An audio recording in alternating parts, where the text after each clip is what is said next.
Dr. Jekyll and Mr. Hyde, when a good man releases his evil side.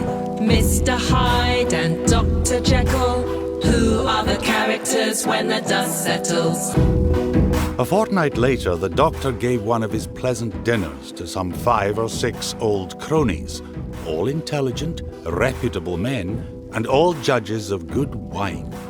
And Mr. Utterson so contrived that he remained behind after the others had departed. This was no new arrangement, but a thing that had befallen many scores of times. Where Utterson was liked, he was liked well. Hosts loved to detain the lawyer. They liked to sit a while in his unobtrusive company, and to this rule Dr. Jekyll was no exception.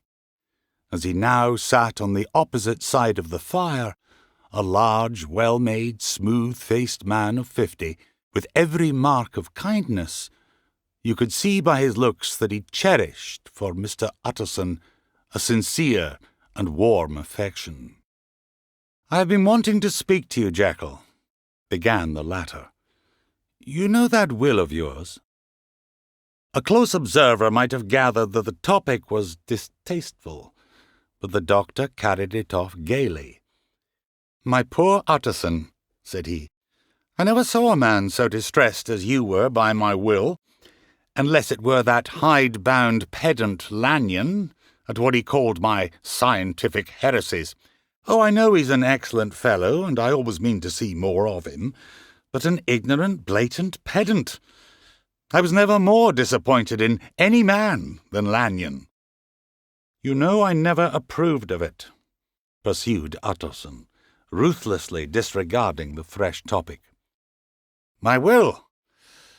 Yes, certainly, I know that," said the doctor, a trifle sharply. "You have told me so." "Well, I tell you so again," continued the lawyer. "I've been learning something of young Hyde." The large, handsome face of Dr. Jekyll grew pale to the very lips, and there came a blackness about his eyes. "I do not care to hear more," said he. "This is a matter I thought we had agreed to drop." "What I heard was abominable," said Utterson. "You do not understand my position," returned the doctor, with a certain incoherency of manner. "I am painfully situated, Utterson. My position is a very strange one. It is one of those affairs that cannot be mended by talking." "Jekyll," said Utterson, "you know me. I'm a man to be trusted. Make a clean breast of this inconfidence, and I make no doubt I can get you out of it."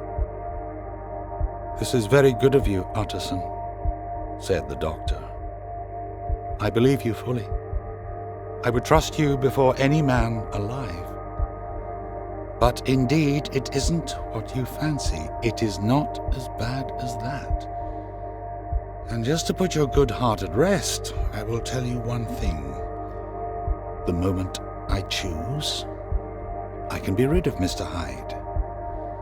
I give you my hand upon that. This is a private matter, and I beg of you to let it sleep."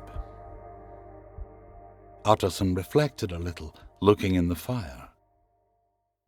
"I have no doubt you are perfectly right," he said at last, getting to his feet. "Since we have touched upon this business for the last time, I hope," continued the doctor, "there is one point I should like you to understand. I have really a very great interest in poor Hyde. I know you have seen him, he told me so, and I fear he was rude. If I am taken away, I wish you to promise me that you will bear with him and get his rights for him. It would be a weight off my mind if you would promise." "I can't pretend that I shall ever like him," said the lawyer. "I don't ask that," pleaded Jekyll. "I only ask for justice. I only ask you to help him for my sake when I am no longer here." Utterson heaved an irrepressible sigh. I promise. Dr. Jekyll and Mr. Hyde. A good man contains evil right inside. Darkness beyond your wildest dreams.